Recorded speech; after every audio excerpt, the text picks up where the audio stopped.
A Máscara de Cristal. Em uma cidade onde o sucesso e o poder andavam lado a lado, Isabela Monteiro era uma figura icônica, uma mulher admirada por sua carreira brilhante e sua habilidade de comandar com mão firme. Proprietária de um dos maiores conglomerados de tecnologia do país, Isabela parecia ter tudo o que poderia desejar.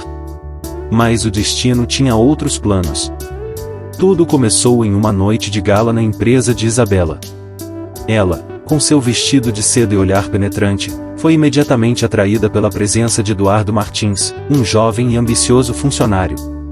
Eduardo era conhecido por sua competência e humildade, e, após algum tempo, uma química inesperada surgiu entre eles.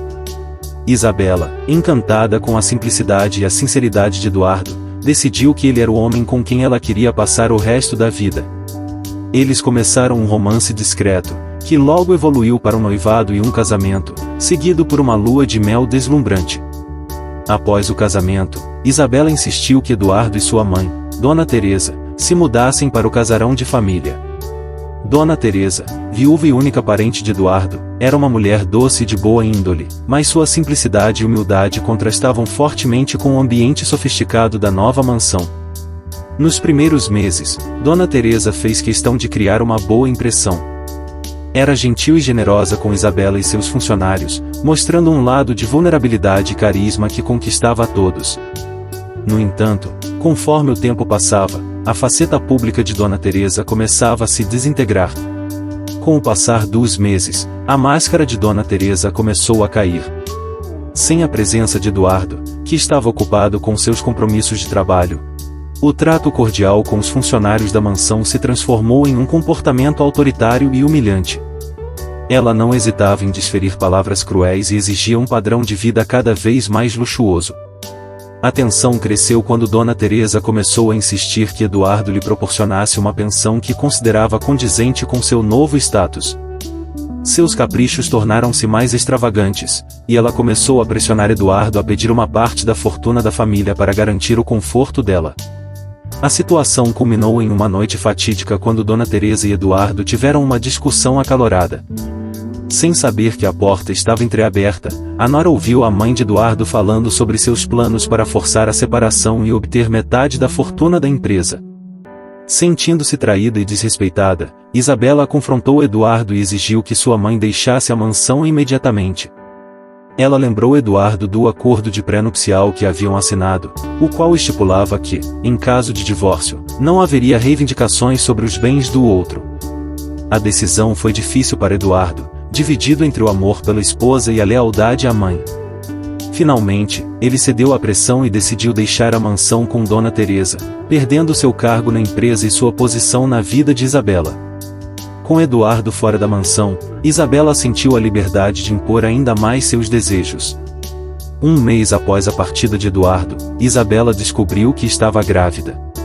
A notícia a pegou de surpresa, e agora ela enfrentava um dilema profundo: perdoar Eduardo e reverter as decisões recentes, ou seguir em frente e se aprofundar ainda mais na sua busca por poder e controle. O peso da gravidez a fez reconsiderar sua posição. Com uma força interior renovada, Isabela decidiu procurar Eduardo e propor um novo acordo. Ela queria que ele voltasse para a mansão, mas com a condição de que Dona Teresa fosse encaminhada para um abrigo, onde receberia apoio adequado, mas sem interferir na vida do casal.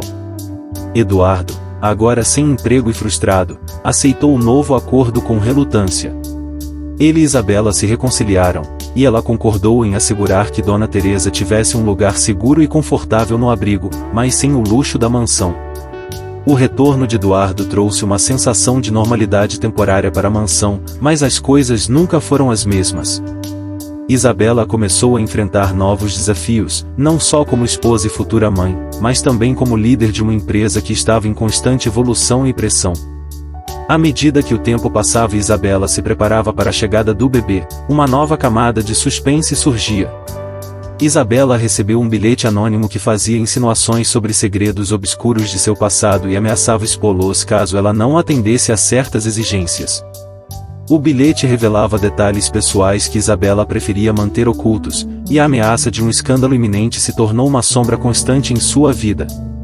Agora, Isabela tinha que lidar não só com as consequências de suas escolhas e o tumulto familiar, mas também com a ameaça de um possível desastre que poderia destruir tudo que ela havia construído. O mistério do bilhete nunca foi completamente solucionado, e os detalhes permanecem obscuros.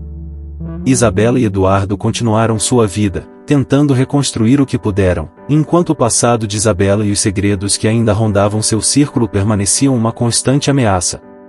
A história deles, marcada por amor, traição e redenção, permaneceu uma lembrança de como o sucesso e a ambição podem ser tanto uma bênção quanto uma maldição, e como, por trás das paredes de um casarão, pode se esconder uma complexa trama de segredos e reviravoltas.